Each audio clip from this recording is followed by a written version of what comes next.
साथियों नमस्कार, मैं आर के अमोल। एमएसपी पर किसानों की धरना प्रदर्शन के दौरान माननीय डल्लेवाल जो आजकल आमरण अनशन पर बैठे हुए हैं, उन्होंने कहा कि अन्य प्रांतों के किसानों को भी इस संघर्ष में साथ होना चाहिए ताकि सरकार को ये संदेश न जाए कि यह लड़ाई केवल पंजाब की है। अतः उन्हें भी हमारे साथ आकर के और हर जगह धरना प्रदर्शन करना चाहिए ताकि एमएसपी का मुद्दा हल हो सके। एमएसपी पर सरकार हठयोग कर रही है। उसे लगता है कि एमएसपी देने का मतलब है मेरा झुकना, और उसे ये प्रतिष्ठा का प्रश्न बनाए हुए है जो पूर्णतः गलत है। इसमें सरकार की कोई प्रतिष्ठा धूमिल नहीं हो रही है। ये किसानों को दिया जा रहा है। 7 लाख किसानों ने अपनी आत्माहुति दी है और उनके परिवारों को क्या क्या झेलना पड़ रहा है ये तो उन्हीं से पूछिए।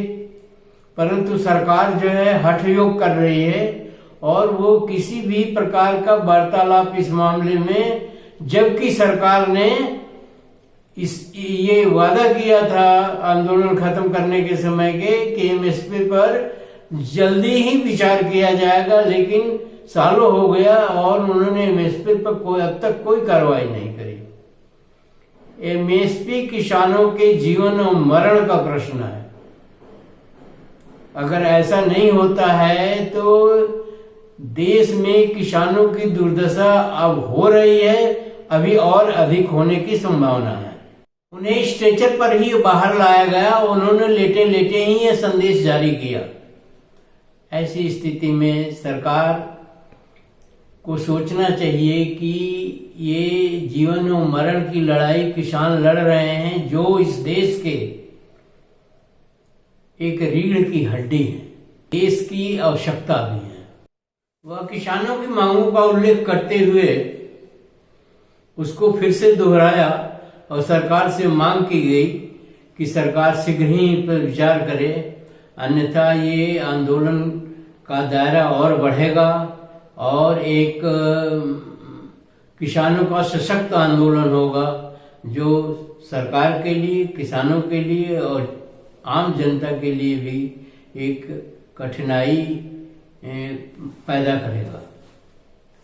ऐसी स्थिति में सरकार को किसानों की ये मांग मान लेनी चाहिए, क्योंकि ये सरकार भी जानती है, आयोग की भी मंशा है और लोगों की भी मंशा है कि किसान अपनी उपज जो है लागत से कम पर बेचता है। क्योंकि उसकी कोई अकाउंटिंग वो नहीं करता, कोई उसकी गणना नहीं करता कि कितना मेहनत लगी, कितना खेत की कीमत है, कितना जो है उसमें लेबर लगाओ, कितना बीज खाद अन्य चीजों का खर्च है, कितना उसे मार्केट तक ले जाने में खर्च है। ये सब जोड़ दिया जाए तो यह जो बिक्री है उससे बहुत नीचे, बिक्री मूल्य के ये बहुत ही नीचे है। और ऐसे में किसान जो है करा रहा है और किसानों की समस्या दिन पर दिन बढ़ती जा रही है और सरकार का इस पर ध्यान नहीं दिया जाना यह खेदजनक ही नहीं है, दुखद भी है। अतः सरकार को तुरंत इस पर ध्यान देने की आवश्यकता है। धन्यवाद। वीडियो को लाइक एवं सब्सक्राइब करने का कष्ट करें। धन्यवाद।